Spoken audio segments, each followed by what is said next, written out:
Sociedad limitada. Como su nombre lo indica, en esta los socios tienen una responsabilidad limitada. Dentro de sus características encontramos que la razón social debe acompañarse de la palabra limitada o en su defecto de la sigla LTDA. Su órgano es la Junta de Socios. Para su constitución, por regla general, se debe presentar la escritura pública, a excepción de si tiene hasta 10 empleados o su activo total es inferior a 500 salarios mínimos mensuales legales vigentes. Si cumple uno de estos dos requisitos, debe indicarlo en el documento de constitución y en futuras reformas a los estatutos. En cuanto al número de socios o accionistas, esta debe contener mínimo 2, máximo 25 socios y el capital está dividido en cuotas sociales. El valor de la cuota se debe determinar en los estatutos de la sociedad. Por cada cuota, el socio tiene un voto. En cuanto a sus responsabilidades, por regla general, los socios responden hasta por el valor aportado al momento de la constitución de la sociedad, a excepción de si por algún motivo la empresa incurre en pérdidas o tiene deudas como las laborales, deben responder solidariamente con todo su patrimonio, es decir, con todo lo que esté a su nombre. Por las obligaciones que se derivan de contratos laborales, por ejemplo, o deudas fiscales, él debe responder solidariamente por los impuestos de la sociedad.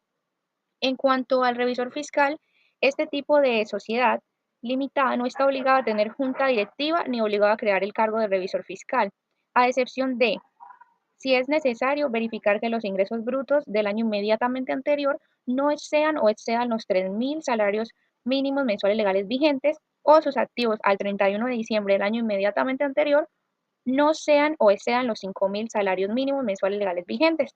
En este caso, debe cumplir con estas condiciones, debe nombrar al revisor fiscal obligatoriamente. En cuanto a los aportes, se denomina capital social y se divide en cuotas del mismo valor individual. La cantidad de cuotas que posee cada socio y el valor aportado a la sociedad debe quedar en los estatutos. Para hacer modificaciones debe requerir reforma estatutaria. En cuanto a las utilidades, estas se reparten entre los socios en proporciones proporcionales, valga la redundancia, a las cuotas que cada uno de los socios tenga al momento de la constitución de la empresa. Ahora, en la sociedad anónima vemos que las características son que su razón social debe acompañarse de la palabra sociedad anónima o en su defecto de la sigla S.A, que, bueno, esta debe tener asamblea de accionistas, así es el órgano de este tipo de sociedad, que es la agrupación de todos los accionistas. Y este es el órgano más importante de la sociedad.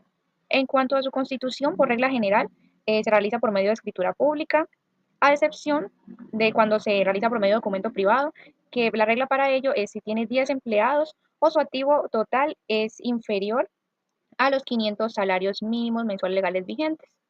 Si se cumple uno de esos dos requisitos, debe indicarse en el documento de constitución y en las futuras reformas a los estatutos, al igual que pasaba en la sociedad limitada.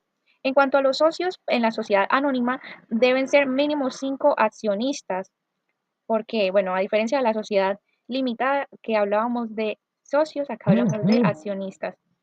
Esa es como la forma correcta de llamarlos. Bueno, la participación de los accionistas se llaman acciones y en el libro de acciones debe constar la información de sus propietarios, indicando la cantidad de acciones que posee cada uno.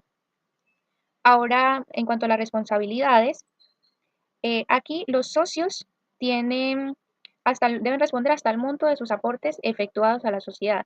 Cada acción da derecho a un voto, salvo a que haya pactado acciones con dividendo preferencial y sin derecho a voto. En cuanto al revisor fiscal, sí es obligatorio crear este cargo dentro de la empresa para regular las funciones y efectuar el nombramiento de la junta directiva y el revisor fiscal en los estatutos de constitución. La junta directiva se integra como mínimo por 3 miembros principales, con su respectivo suplente elegidos por la asamblea de accionistas. Y finalmente, en cuanto a los aportes, existen 3 tipos de capital. El primero es el autorizado, que es donde se tiene como la expectativa de crecimiento en las sociedades por accionistas expresado en pesos. Es como la expectativa que tenemos de cuánto vamos a aportar de capital. En cuanto al suscrito, es el aporte de por lo menos el 50% del valor establecido en el capital autorizado al momento de la constitución. Es decir, yo ya había dicho que iba a poner 100 millones, pero ahora en el capital autorizado, eso fue en los documentos, pero en el capital autorizado, sé que debo dar al menos el 50%, que serían 50 millones. Bueno, y el plazo para el pago no puede exceder a un año.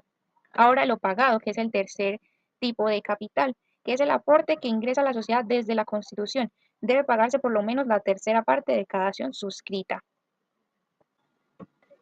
En cuanto a las utilidades en la sociedad anónima, se hace en proporción a la cantidad de acciones que tenga cada accionista y deben estar justificadas en los estados financieros de la sociedad.